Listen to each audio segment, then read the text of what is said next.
পালালেন কেন? পালায় কারা? চোর পালায়, গুন্ডা পালায়, ডাকাত পালায়।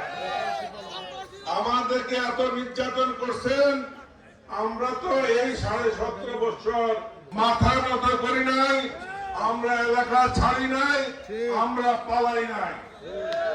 আমার লাকসাম, মনোহরগঞ্জ এবং লাকসাম পৌরসভায় এমন কোন প্রমাণ আমাদের কাছে নাই যে আমাদের নেতা কর্মীরা চাঁদাবাজি বা সন্ত্রাসী করেছে।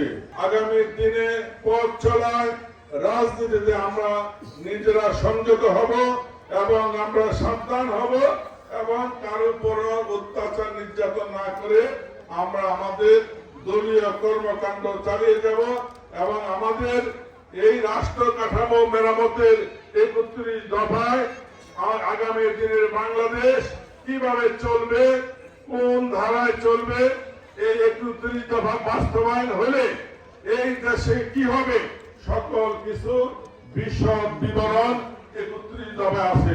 আপনাকে কাগজটি পেয়েছেন।